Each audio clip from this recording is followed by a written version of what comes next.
Preparados para a segunda parte? Então vamos lá. Antidepressivos, parte 2. Eu sou o professor Pedro e esse é o Conexão em Ciência de hoje.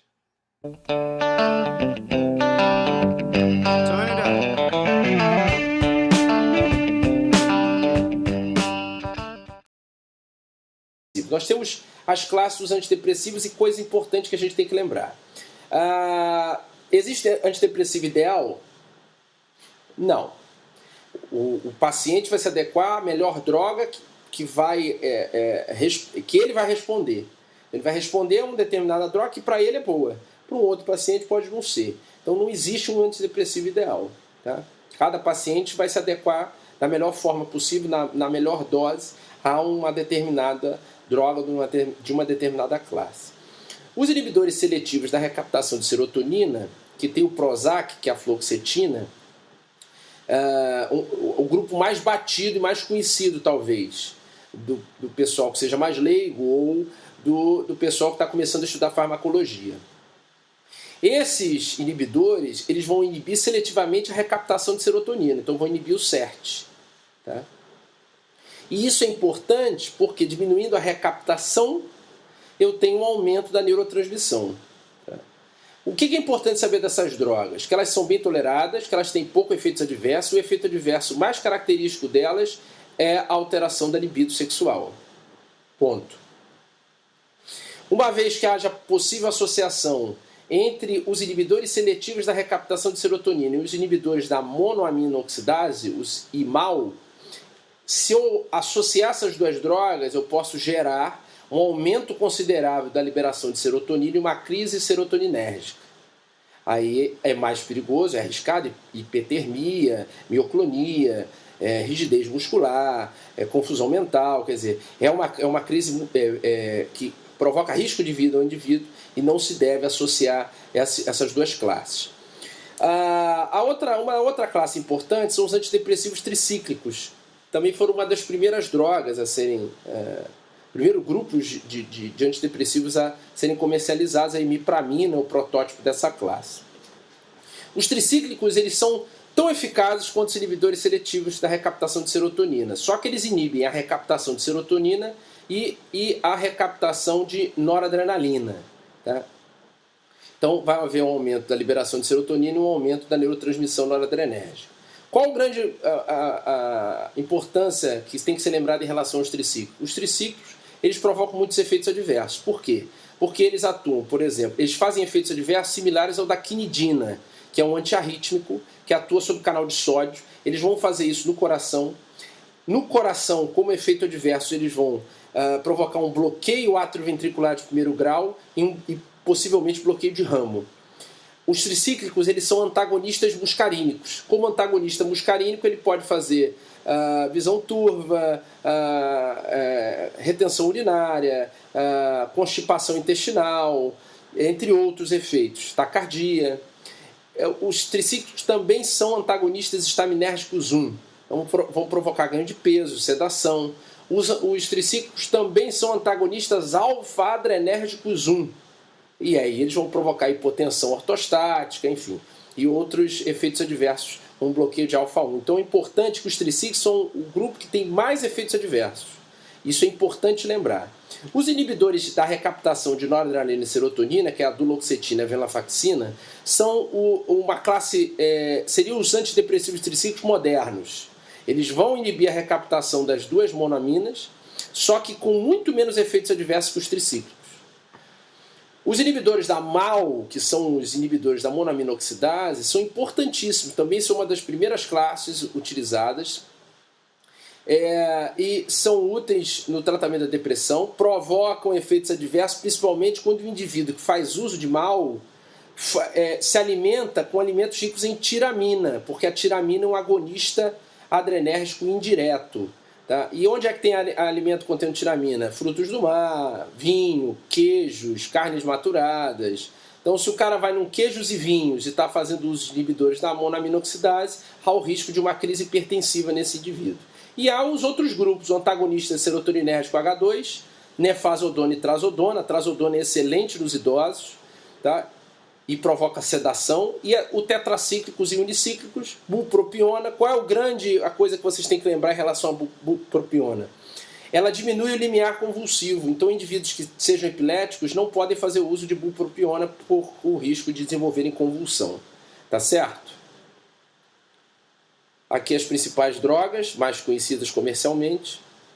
O nome principal do grupo dos inibidores seletivos, Prozac, tá? A fluoxetina, paroxetina, a Pondera, enfim. Desses antidepressivos antagonistas serotoninérgicos 2, a trazodona foi a mais prescrita até a criação do Prozac. Ela é altamente sedativa e é indicada como hipnótico. A nefazodona é extremamente hepatotóxica e por isso o FDA lançou uma tarja preta em relação a ela. Tá? Eles têm diferenças de farmacocinética, eles são absorvidos por via oral, alguns têm extenso metabolismo no fígado, alguns são hepatotóxicos, outros têm meias-vidas longas e têm interação com o citocromo P450. Os antidepressivos tricíclicos têm atividade anticolinérgica, têm atividade de sedação, de hipotensão.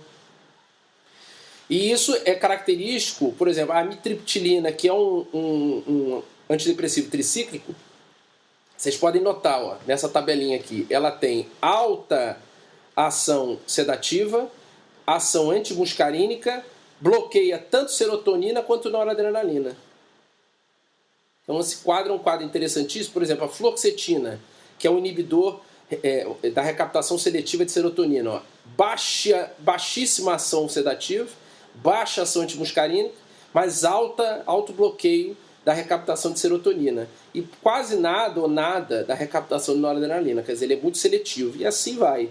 Os outros, se a gente comparar, a gente vai notar essa diferença, tá? Que eu falei. Indicações clínicas para depressão e transtornos de desordens de ansiedade também. Transtorno obsessivo compulsivo, que são pensamentos negativos em determinadas situações, síndrome do pânico. Síndromes da dor, os antidepressivos tricíclicos, eles podem atuar nas vias serotoninérgicas da dor, principalmente dor neuropática, tá? Então eles podem ser utilizados em baixas doses como analgesia, ok? Disforia pré-menstrual é um transtorno que é mais grave, mais crônico do que a TPM normal. É onde tem ansiedade, irritabilidade, é um transtorno de ansiedade, onde os sintomas aparecem principalmente durante a fase lútea do ciclo e vai ser caracterizado por muito mais irritabilidade, insônia, quer dizer, e aí os inibidores da recaptação de serotonina são muito úteis, tá? Com relação à bupropiona, como eu tinha dito, ela diminui o limiar de excitação para a convulsão, mas ela também atua para indivíduos que têm vício do cigarro. Ela é utilizada para parar com o hábito de fumar. Minimiza os efeitos da nicotina, mimetizando a nicotina. Principalmente naquela via do prazer que eu mostrei para vocês lá no início. Uma via onde tem muita liberação de dopamina. Tá certo? E uma coisa importante, uma última coisa muito importante dos antidepressivos é todo antidepressivo ele leva de 2 a 4 semanas para começar a fazer efeito. Por quê? E isso é importante que vocês prestem atenção aqui e se lembrem. Olha, essa parte A aqui, essa figura é do livro Golan, de farmacologia. Essa parte A é antes do tratamento. Então, isso é uma sinapse, pode ser noradrenérgica, serotoninérgica. Eu tenho a liberação dos neurotransmissores, nós temos receptores pós-sinápticos, nós temos recaptadores e nós temos autorreceptores. O que fazem os recaptadores? Pegam o neurotransmissor, jogam lá dentro do neurônio pré-sináptico. O que fazem os autorreceptores? O neurotransmissor se liga nos receptores e eles fazem uma alça de feedback negativo para dentro do neurônio. Quando há o tratamento agudo com antidepressivo, os recaptadores são inibidos. O que acontece? Essa alça de feedback negativa dos autorreceptores, ela é potencializada. Então a resposta de feedback negativo é aumentada. O que essa resposta de feedback está dizendo? Diminui a liberação de neurotransmissor. Isso dura de 2 a 4 semanas. Então por isso há a lentificação do efeito. E muitos pacientes reclamam que o efeito não aconteceu e param de fazer o tratamento. Vocês podem ver que o tratamento a longo prazo, esses autorreceptores, eles são internalizados, endocitados. E essa alça de feedback negativo diminui. e aí sim nós temos o efeito final dos antidepressivos. Então isso é importante, tá? E por último, os estabilizadores de humor, que são as drogas que vão atuar na mania e na hipomania. O lítio, o carbonato de lítio, o lítio é muito antigo. Os relatos são da Grécia, do ano 130, em que as fontes de águas que continham lítio tratavam indivíduos que eram considerados melancólicos. Então é muito antigo.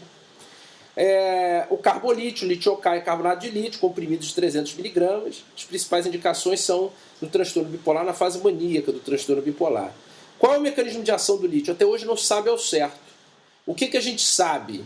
Que o lítio ele vai diminuir a via do segundo mensageiro, que é o inositol 3-fosfato, a via do segundo mensageiro, que é o inositol 3-fosfato, e uma vez que eu tenho a redução desse inositol 3-fosfato, eu tenho a diminuição do influxo de cálcio na célula. Então eu tenho diminuição da estimulação, da liberação de neurotransmissores, que precisam de cálcio. Então esse é o mecanismo sugerido do lítio. O que mais eu preciso saber? O lítio ele tem que ser monitorado, tá? Porque ele interage, ele é um cátion, então ele vai passar pelos canais de potássio, canais de sódio. E os efeitos adversos do lítio têm que ser lembrados. O lítio provoca tremores, o lítio pode induzir atividade tiroidiana, no rim, poliúria e polidipsia, edemas, arritmias cardíacas e erupções acneiformes, muitas acnes, tá? Então ele tem que ser monitorado, mas é o melhor tratamento para os transtornos transtornos bipolares, como estabilizador de humor, tá certo? Por último, eu queria citar para vocês uma nova forma de tratamento, que é a emissão magnética transcraniana, que ondas magnéticas são emitidas e a energia no indivíduo depressivo ela é redistribuída. Tá? Então é feito aqui um PET scan, que a gente pode ver a diferença energética no cérebro de um indivíduo depressivo e um não depressivo. E a emissão magnética transcraniana, o EMT, com ondas magnéticas, você vai ter uma redistribuição dessa energia ao longo do cérebro, tratando os indivíduos depressivos, tá certo? Muito bem.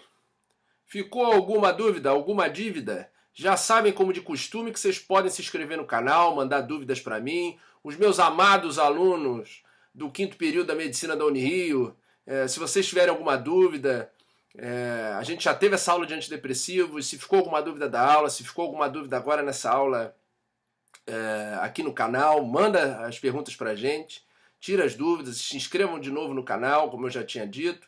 E o livro que eu vou indicar hoje é um livro que se chama Armas, Germes e Aço. É um livro muito bacana, tá? Que ele vai explicar como é que foram feitas as dominações, como é que os conquistadores relacionam as conquistas dos impérios, não só com cunho social, mas também com cunho biológico, tá?